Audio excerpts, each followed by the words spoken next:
This is the Late Round Podcast with your host, JJ Zacharisa.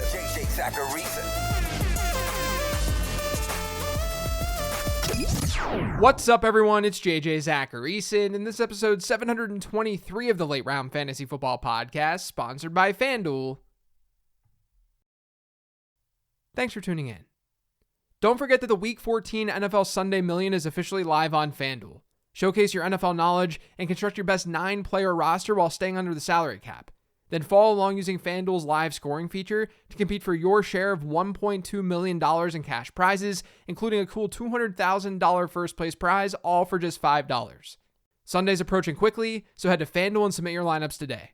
Eligibility restrictions apply. Go to FanDuel.com or download the FanDuel app for more details.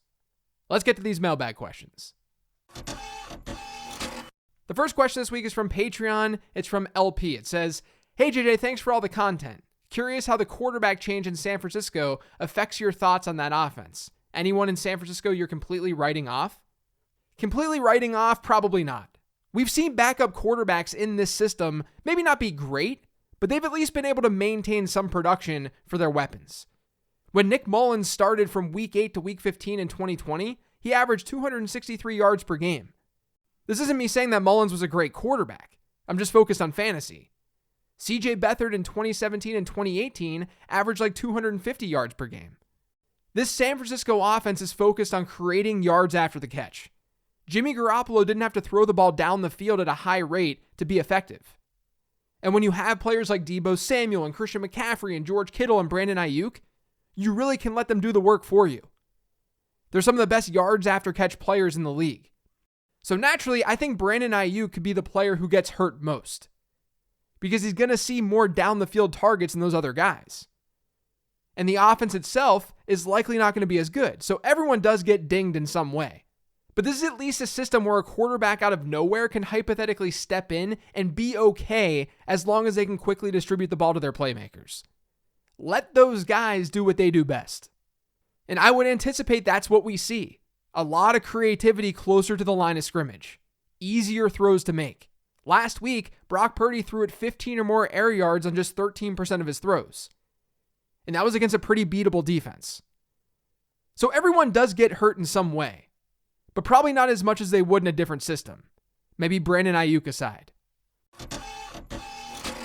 This next question is from Twitter. It's from @MAWilliams328. Do you think a spot should be reserved for a higher scoring team in the playoffs? I'm currently battling for a playoff spot with the second most points scored in my league, all because a few matchups I had this year, guys had their best games against me. Thanks. Yes, I talk about this each year, but your fantasy league should have a spot in the playoffs for points. Most of my commissioned leagues, they have 5 spots for the top 5 records in the league. The final playoff spot is for the most points scored not currently in the playoffs. You can't play defense in fantasy football. There's absolutely luck in scheduling. So you should want to reward teams who are scoring a lot of points and just flat out getting unlucky. There are other ways to get around this too, like having one opponent each week and then having another opponent against the league median points scored.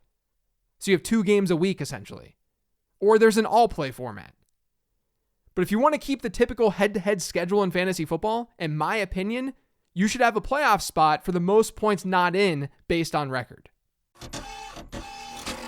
This next question is from Patreon. It's from Josh.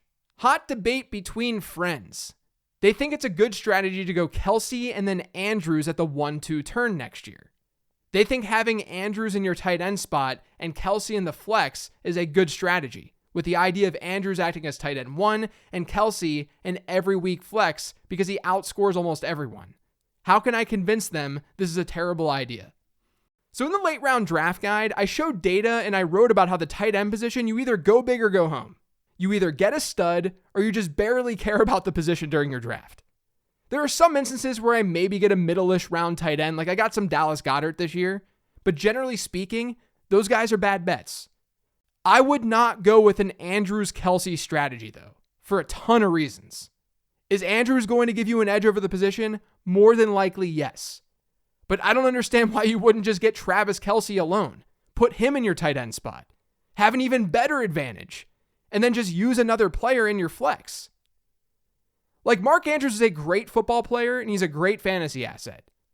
but he currently ranks 39th in flex points per game this season in PPR formats. Now, I know he's been banged up, but if you're taking him at the 1-2 turn, that means you're projecting that he's going to be a top 15 player at running back, wide receiver, and tight end. And I would argue that you're projecting him to be even higher because of the supply and demand of those positions.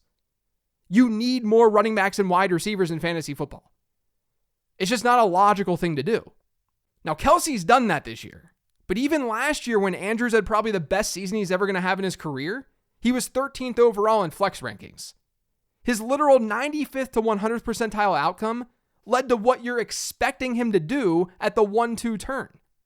Tight ends are technically more valuable when you can flex them, because teams hypothetically use more of them in their lineup. When more players at a position are being used, the demand gets higher, and the position becomes more valuable. But we know that most people are not flexing tight ends, because the real value of having an elite tight end isn't really coming from your flex spot. It's coming from the tight end spot. When your league mates are playing Daniel Bellinger and you have Travis Kelce, that's where the edge is coming. But the most important reason this is not a good strategy is opportunity cost. You get excited that you have these two elite tight ends. You say to yourself, I'm going to not only have this huge advantage at tight end, but now my opponents won't have a tight end who can come close to this production because I have two of them. I have Travis Kelce and Mark Andrews. Okay, but at what cost? When you draft those players early, you're foregoing the opportunity of getting a stud running back or wide receiver.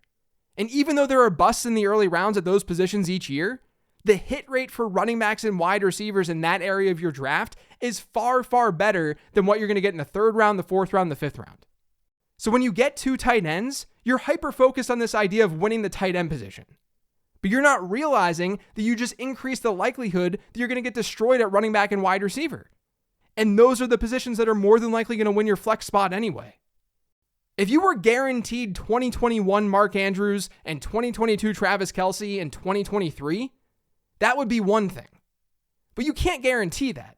So you shouldn't be drafting them both with the idea that one of them would be in your flex. It really, really handcuffs the rest of your lineup. This next question is from @LloydRage. It says, who's some great streaming quarterbacks to target for the playoff run weeks 15 to 17?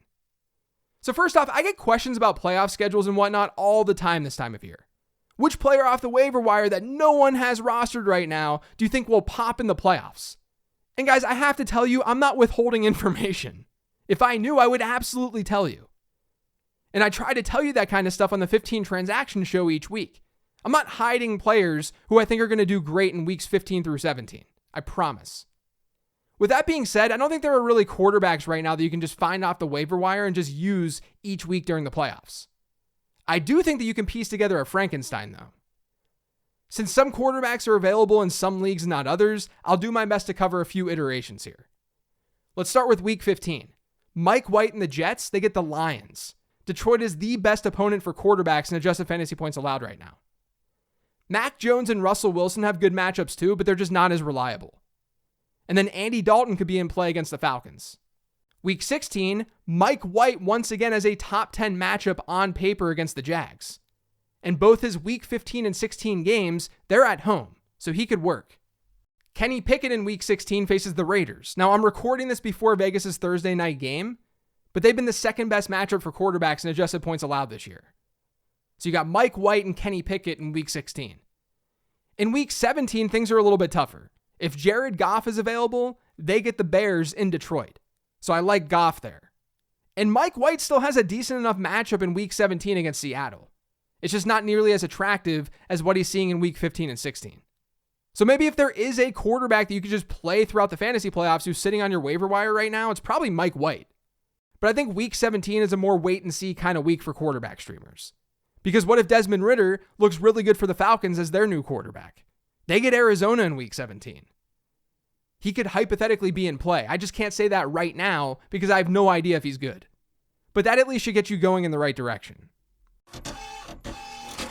This next question is from Patreon. It says, hey JJ, curious what your thoughts are on George Pickens' rest of season given his lackluster performance in week 13. Were the peripherals still solid and we shouldn't read too much into the down day? Or are you likely to sit him until you see a bounce back performance? I still think Pickens is a fine enough play rest of season. Is he going to be a consistent wide receiver too? Probably not. Does he have upside given he's a down the field threat with a lot of talent? Of course. The Steelers also have a pretty nice schedule rest of season. It's now 6th best in adjusted fantasy points allowed to wide receivers. Now, bad games can happen, and they're likely going to happen with more volatile wide receivers, aka rookies in a mediocre offense being led by another rookie. But his peripherals last week were not great. I mean, he was playing, but he only saw a 7% target share, which is the reason he was talking about getting more looks in that offense after the game. But I still think he'll be okay as a wide receiver 3 or so from here on out with the ability to have spiked weeks. This next question is from @Dean0Toll1. I know you said Corey Davis was an ad this week, but who do you prefer out of him and Elijah Moore rest of season? You always say talent always prevails. And as you also said, Moore ran one fewer route than Davis last week. Shouldn't this mean Moore is a better ad than Davis going forward? Yeah, so I don't say that talent always wins out. Talent generally wins out. You should buy talent in fantasy football. But number one, our evaluation of who's talented is not always right. Number two, our evaluation of talent doesn't necessarily have to match up to what a team thinks. Elijah Moore ran just one fewer route than Corey Davis this past week, yes. And that's a trend in the right direction. But the Jets also ran the vast majority of their plays while trailing last week. And 34 of their offensive plays, they were trailing by 10 or more points. That's going to naturally force more wide receivers onto the field because you're in catch-up mode. Davis still ended up playing 10 more snaps than Moore did, while Moore played 70% of his snaps from the slot. In other words, Davis is still playing as the team's number 2 wide receiver. And they have games upcoming that are likely going to be more neutral than game script. Not necessarily this weekend, but their schedule is not overly difficult. Since Davis is the 2, I'd still want him over Elijah Moore. This is also just a 1-week thing for Moore right now too. If you want to stash him, that's totally fine. But I still think Davis is the better player to have. The last question this week is from Patreon. It's from Zubaz and Blue Cheese. It says, JJ, can you provide some deets on what content you will be dishing to Patreon subscribers after the season ends, in February to June? I want to support you year-round, so please get me excited, sell, and take my money. So yeah, this is a year-round thing for me. I don't just stop when the fantasy season ends. Although I do plan to take a week or two break from the podcast once the season's over before digging in my typical off-season content. So there will be somewhat of a break for me. But what is that off-season content? Well, I'm planning on doing the late round prospect guide once again. That product will likely have a very similar format as last year, where I give a breakdown of my model, and then I have profiles for every prospect who's going to the combine. There were a lot of good hits from that guide this past year, so I hope people will want to purchase it again. And then eventually I'll be doing the late round draft guide again, but that's not until June or the beginning of July. On Patreon, though, the Discord, that won't be going away. The Discord is connected through the insider tier on Patreon. So anyone paying $10 a month, you can get exclusive content, yes, but you can also be part of the Discord community. And it's a great, smart community, I promise you. And I'm in there all the time too. In that Discord, I'm imagining we're just going to shift our focus to more prospect stuff and dynasty stuff once the season ends. And then as far as content deliverables on Patreon, I'll be doing my monthly dynasty rankings updates for both single quarterback and superflex leagues, and then the Q&A live streams are going to continue as well. I've been doing 2 Q&A live streams each week this season. One each Tuesday night for the waiver wire, then one on Sunday for start sit questions. And honestly, those Q&As, at least the Tuesday one, they sort of turn into more philosophical fantasy talk. It's a really fun way to sort of get ideas out there. So those types of Q&As are going to continue. So yeah, there's plenty of stuff still going on in the offseason. Now, while I know people are going to likely drop off as subscribers, I know that's going to happen, and that's natural to happen. I really still hope that people want to stick around or join in on the fun. Because having a good grasp on fantasy and on football throughout the offseason can really, really help you when the season actually starts up again. That's going to do it for today's show, though. Thanks to all of you for listening. If you've yet subscribed to the Late Round Fantasy Football Podcast, make sure you are by searching for it pretty much anywhere podcasts can be found. And don't forget to follow me on Twitter @LateRoundQB. As always, remember to check out lateround.com. Otherwise, thanks for listening this week, everyone. Greatly, greatly appreciate it. Good luck this week, and I'll talk to you next week.